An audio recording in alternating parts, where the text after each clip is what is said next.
ফেরদৌস ও রিয়াজের ফোন বন্ধ, তারা কি দেশ ত্যাগ করেছেন নাকি দেশেই আছেন? একসময়ের জনপ্রিয় নায়ক ছিলেন ফেরদৌস আহমেদ ও রিয়াজ। তাদের বন্ধুত্ব বেশ পুরানো। দুজন জাতীয় চলচ্চিত্র পুরস্কার পেয়েছেন একাধিকবার। পরে সিনেমা কমে এলে তারা যোগ দেন রাজনীতিতে।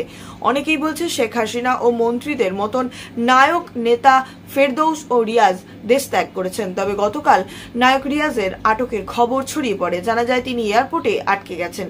পরে জানা যায় খবরটি সম্পূর্ণরূপে গুজব। জানা গেছে গত 4 আগস্ট রাত পর্যন্ত ঢাকাতেই অবস্থান করছিলেন ফেরদৌস। এর 2 দিন আগে বিটিভিতে হাজির হয়ে টেলিভিশন চ্যানেলটির ওপর হামলা নিয়ে প্রতিবাদ জানিয়েছিলেন তিনি। 3 আগস্ট এফডিসিতে বাংলাদেশ টেলিভিশনে ভাঙচুর, metro rail station, elevator, express, toll plaza সহ দেশের বিভিন্ন জনসেবামূলক স্থাপনায় অগ্নিসংযোগ ও ধ্বংসাত্মক হামলার প্রতিবাদে মানববন্ধনে উপস্থিত হওয়ার কথা ছিল তার, কিন্তু সেই মানববন্ধনে উপস্থিত হননি তিনি। কয়েকটি সূত্র মোতাবেক জানা গেছে দেশেই আছেন ফেরদৌস, তবে দেশের চলমান পরিস্থিতির কারণে ফোন অফ করে নীরব রয়েছেন তিনি।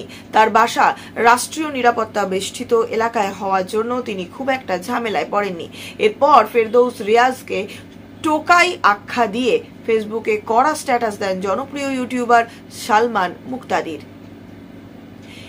এই সময় ফেরদৌস ও রিয়াজের সমালোচনা করেন এবং তিনি লেখেন, দেশকে পুরো বেচে দিয়ে নায়ক ফেরদৌস রিয়াজের মতন টোকাইগুলো ক্যামেরার সামনে দাঁড়িয়ে সবার সামনে ভাষণ দিচ্ছে, কেউ কিছু করতে পারলো না।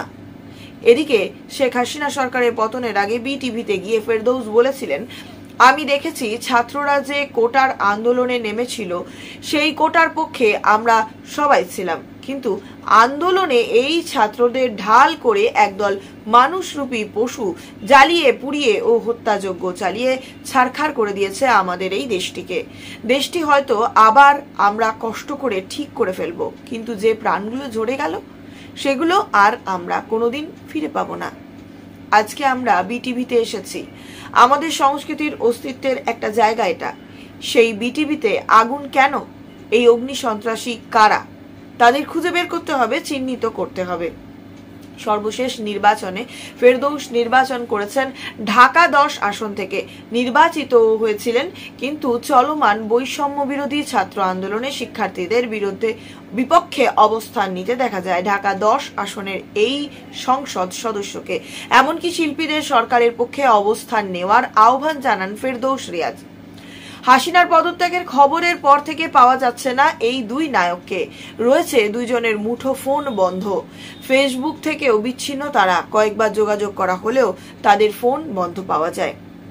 প্রিয় দর্শক, আপনার কি মনে হয় ফেরদৌস ও রিয়াজ দেশ থেকে পালিয়ে গিয়েছেন নাকি দেশেই আছে? তা জানিয়ে কমেন্ট করুন আপনার মূল্যবান মন্তব্য।